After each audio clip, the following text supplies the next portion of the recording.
वो सबसे ज़्यादा प्रभावित जो प्रखंड मुख्यालय है। पिछले साल 2019-20 में प्रखंड मुख्यालय जो था, जो बीडीओ साहब का आवास था, वो लगभग 3 फीट पानी में डूबा हुआ था। बीडीओ साहब अपना डेरा कहीं भाड़े पे लेकर के और लगभग 6 महीना रही हैं। अब BA, BCom, BSc और MA, MCom करें विश्व की सबसे बड़ी यूनिवर्सिटी इग्नू से। सॉल्ड असाइनमेंट और गाइड बुक्स प्राप्त करें। संपर्क करें Mahakal computers, DAV college gate के सामने, सिवान।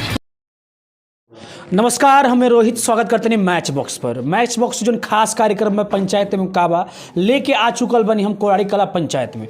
आज हमारे साथ मौजूद बनी जो वर्तमान में BDC के चुनाव लड़ते हैं विनय कुमार सिंह जी के पुत्र डॉक्टर तनु सिंह जी।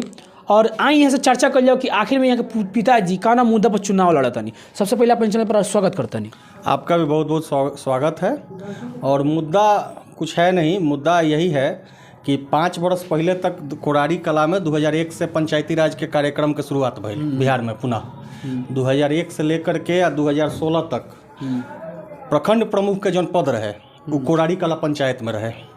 16 से 21 तक कोनो कारण से ना रहे। तो हमनी का मुद्दा यह बा कि जौन सीट जौन हमनी के यहाँ रहे शुरू से रहे, जब से पंचायती राज के कार्यक्रम दोबारा शुरू भइल बिहार में तब से रहे। इस 5 साल ऐसा कौन गलती भइल हमरा से, चाहे लोग से मान ले तनी कि अपील बा कि लोग एक बार फिर सेवा के मौका देव हमनी के, ठीक बा, ताकि प्रखंड प्रमुख के जौन सीट बा वो कोराड़ी कला पंचायत में आवे। कोराड़ी कला पंचायत जौन पूरा प्रखंड के प्रतिनिधित्व करे। अच्छा, स्पेशली प्रखंड प्रमुख के लोग चुनाव लड़ता नहीं लोग, आखिर में कितना वर्तमान के अगर विकास की हम बात करें तो प्रखंड प्रमुख के द्वारा कितना विकास दिखा था?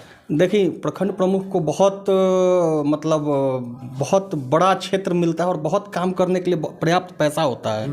अभी तो उनके मान लेते हैं अपने विवेक पे निर्भर करता है वो विकास क्या कर रहे हैं और कितना कर पा रहे हैं। वर्तमान की स्थिति अगर आपको हम बताएं तो मान लेते हैं कि प्रखंड मुख्यालय का जो स्थिति है तो उसमें पिछले 4 वर्षों से वाटर लॉगिंग जो है, पानी का जो निकास का जो समस्या है, वो सबसे ज़्यादा प्रभावित जो प्रखंड मुख्यालय है। पिछले साल 2019-20 में प्रखंड मुख्यालय जो था, जो बीडीओ साहब का आवास था, वो लगभग 3 फीट पानी में डूबा हुआ था। बीडीओ साहब अपना डेरा कहीं भाड़े पे लेकर के और लगभग 6 महीना रही हैं। तो विकास, इस पर क्या चर्चा किया जाए? विकास कुछ हुआ होता तब ना हम कुछ कहते हैं। दिखा हमको नहीं है, एक ईंट हमको नहीं दिखा है पूरे कोराड़ी कला पंचायत में जिस पर लिखा हो कि वित्त प्रदत्त पंचायत समिति, जो कि प्रखंड प्रमुख का बोर्डे नहीं खे ना नहीं खे रहित तब न हम कुछ कहती कि हाँ काम कुछ भइल बा। अरे एगो सोलर लाइट भी रहित न कि फलनिया के द्वार पर एगो सोलर लाइट लागल बा, प्रमुख साहब के लागल बा, मान लेतनी कि वो पंचायत समिति के थ्रू लागल बा, पंचायत समिति के रुपया से लागल बा, ऐसा कहीं कुछ नहीं है। स्थिति ई रहा पिछला, मतलब अभी जो बीतल है 5 साल, वो कार्यकाल के स्थिति ई रहा कि 100 रुपया में से नीचे में आवास के या निवास के मान लेतनी कि लइकन के अथी ना मिलत रहा, प्रमाण पत्र ना मिलत रहा। भूमि स्वामित्व प्रमाण पत्र एगो होला, LPC जौना के कहल जाला। तो वो खातिर 3 जगह ओकर ऑफिस रहा, 3 गो टेबुल रहा, 250, 500, 500 माने 1250 रुपया के लागत आवत रहा पर्सनल लागत, जौना से मान लेतनी कि LPC लोग के निर्गत होत रहा CO साहब के ऑफिस से। तीसरका चीज़ ई स्थिति रहा, शिक्षा के बारे में बतावल जाओ तो मास्टर लोग से कहत रहा कि फलानवा हमारा घरे जग बा, हैं तो कुछ चंदा लगा दियो ताकि हमरो यहाँ के जगवा निपट जाओ। ई कुल मान लेतनी कि देखिए, प्रखंड प्रमुख का जो पद है ना वो काफ़ी समझिए एक तरह से सम्मानित पद है। सम्मानित पद है और आपके व्यवहार से और आपके अपने पर्सनालिटी पर डिपेंड करता है कि आप उस चीज़ को कैसे संचालित कर लेते हैं। जुगाड़ टेक्नोलॉजी से मान लेते हैं कि प्रमुख बनले जा सकता, गोड़ा ध के चलावल थोड़ा ही बस के बात बा। अच्छा, का गारंटी बा कि और पिताजी अगर प्रमुख बनता नहीं जी तो विकास करे में कैसे कि इन्वेस्ट तक करते नहीं चुनाव में? अच्छा, तो का गारंटी बा कि रउआ लोग विकास करे में? इन्वेस्टमेंट के नाम पर जो चुनाव आयोग का निर्देश है 30,000 रुपया, उससे कम में 5-6 हज़ार रुपया हम लोग का खर्च होगा। ठीक है, इन्वेस्टमेंट के नाम पर पूरा गांव है। आप लोग भी ओपिनियन पोल वगैरह करते हैं, घूमते हैं, मीडिया वाले हैं, पता कीजिए। हमारे यहाँ ना दारू बांटते हैं, वो तो बंदे है। मतलब ये अनऑफिशियली भी नहीं बांटते हैं, पैसा भी नहीं बांटते हैं। जहाँ तक इन्वेस्टमेंट के बात बा, पंचायत समिति के खरीद फरोख्त वाला हॉर्स ट्रेडिंग जना के कहल जाला, तो हमनी के यहाँ नहीं है। ऐसे कि 5 साल में लोग इतना ना काम करा लेवल अपना क्षेत्र में कि वो लोग के रुपया 50,000 60,000 देहला के जरूरत। 2006 में भी जीतल रहनी सन, 11 में भी जीतल रहनी सन, 16 में पंचायत समिति के पद ना मिलल, ऐसे प्रमुख ही मान लेते कि ना लड़ पैनी सन। लेकिन 2011 2006 कोनो प्रकार के इन्वेस्टमेंट ना रहे, ठीक बानू। 6 में थोड़ा सा मान लेते कि पहला चुनाव रहे पंचायत समिति के बाद प्रमुख के, तो थोड़ा सा परेशानी रहे, मान लेते कि मानसिक शारीरिक आर्थिक कुछ ना रहे। 2011 में इजी गोइंग में सब चीज़ निकल गई। अच्छा, रोआ खरीद फरोश के बात करता नहीं, स्पेशली तनुज हम बताओ तनी कि बीडीसी के चुनाव माल खर्चा करम तबे होला, बिना माल खर्चा करले कि प्रमुख बनिए नहीं सकता। रोआ कैसे कहता नहीं कि मतलब कि बिना इन्वेस्टमेंट की सब हो जाए? जो माल खर्चा करत हो से करत हो, हमनी के यहाँ ये स्थिति नहीं है। 10 साल आप गोल ऐसा थोड़ी है कि आप नहीं हैं यहाँ के निवासी, तो आप देखें 10 साल का कार्यकाल, कम से कम ब्लॉक में दलाल तो ना रहले। अधिकारी लोग 20 रुपया के चाय ना पिए केहू के, 250 और 500 वाला जौन फीस बहु छोड़ दी। ITPS के जौन कार्यकाल रहे, कार्यकाल ना कहम ओकरा के क्रियाकलाप कहम, तो जौन क्रियाकलाप रहे ITPS के राइट टू पब्लिक सर्विस, तो काफ़ी दुरुस्त रहे आ लोग के काम होके, ठीक बनू। वो जी रुपया ना लिया, हाँ जेन्युइन तरीका से बने। अब मान लेतनी कि ओमे कोनो मान लेतनी कि लूप एंड होल ना बनावल जाओ कि तहरा जरूरी बा आ नियम कहता कि ना ये 24 घंटा के बाद मिली तो तारा 24 घंटा बाद मिली। हाँ, ये सब लूप एंड होल रही तब मान लेतनी कि रुपया चली, तो लूप एंड होल ना रही तो काहे रुपया चली।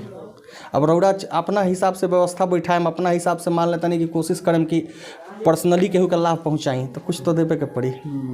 हाँ बात है जी। हाँ, फिर और पिताजी रहनी तो हमसे याद बा कि छोट छोट रहनी सन, खेल बहुत अच्छा होखो, जन दरादा ग्राउंड बाटे ऊ बढ़िया रहो, सुदृढ़ रहो, हर साल कुछ ना कुछ होत रहो। लेकिन बीच में देखा जाता है कि एकरा बीच में काफ़ी ज़्यादा ब्लॉक के स्थिति, ब्लॉक ग्राउंड बाटे काफ़ी स्थिति खराब है। और यानी आसपास देखी तो प्रखंड मुख्यालय से हट के अब धनौती में चल गई बाटे, एक खातिर का आवाज़ उठावल जाता? देखिए धनौती में तो मान लेते कि स्टेडियम है, उसका प्रखंड के परिसर के खेल कूद ग्राउंड से कोई लेना देना नहीं है। लेकिन हमको एक चीज़ बताइए ना कि खेल कूद में रुचि होगा, खेल कूद में मान लेते हैं किसी को शिक्षा जितना ज़रूरी है उतना ही खेल कूद ज़रूरी है, ठीक है। तो जब पढ़ेंगे लिखेंगे खेलेंगे कूदेंगे तब है ना कुछ करेंगे, हैं। तो जब पढ़ ही लिख ले नहीं कि खेल ही कूद ले नहीं कि तो हमारा उससे क्या मतलब बा। अब हमारे साथ है क्या कि हम मान लेते हैं कि 2006 तक हमको भी बड़ी लगाव था उस प्लेग्राउंड से। और कहिए 2009 तक हम क्रिकेट खेलते थे आकर के। अगर हम कॉलेज से हम लोगों को छुट्टी होता था एक भी महीने का चाहे 10 दिन का भी, तो आदमी आकर के क्रिकेट टूर्नामेंट में हिस्सा लेता था, ठीक है। एक टीम बना करके आता था। हमें से याद है क्रिकेट टूर्नामेंट में सब सम्मिलित हो गए, तो इंटरेस्ट रहे।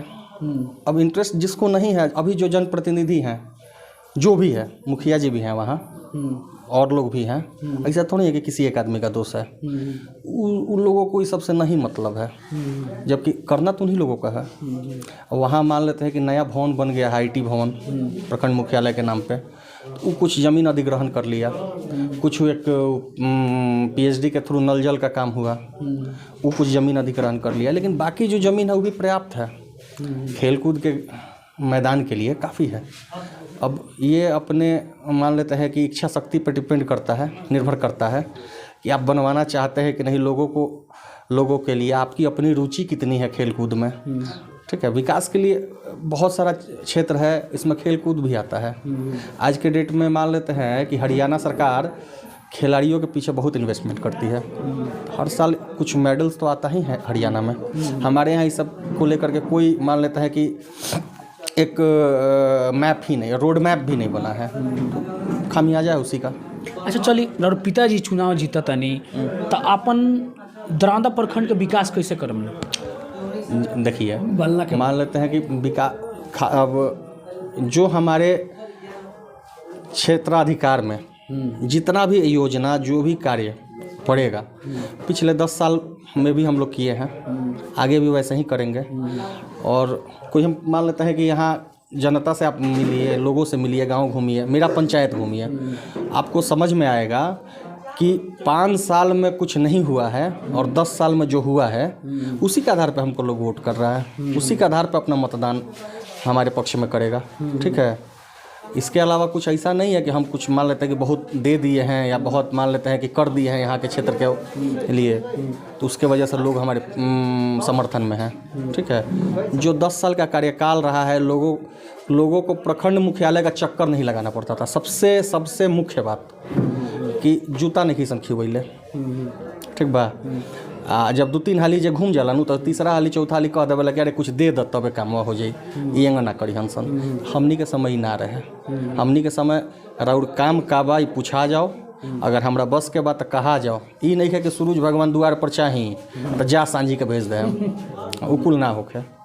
अच्छा चलिए, जब बात के लंबा ज़्यादा ना खींचे, मैच बॉक्स के जरिए अपना पंचायत के जनता के अपन पिताजी के द्वारा का संदेश देना चाहते हैं? एक रौरा लोगिन बस यही अपील बा हाथ जोड़ करके कि यहीं के जनता के बदौलत 10 साल सेवा के मौका मिलल बा, सेवा कैले बानी सन।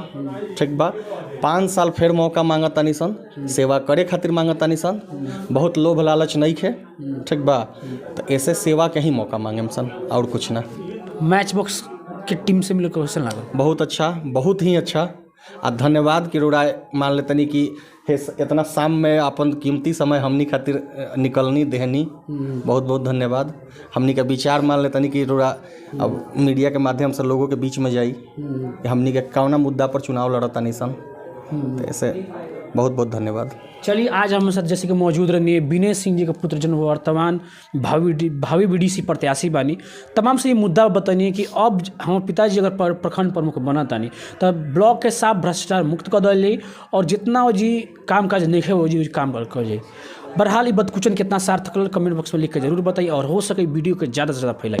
चलिए, नमस्कार।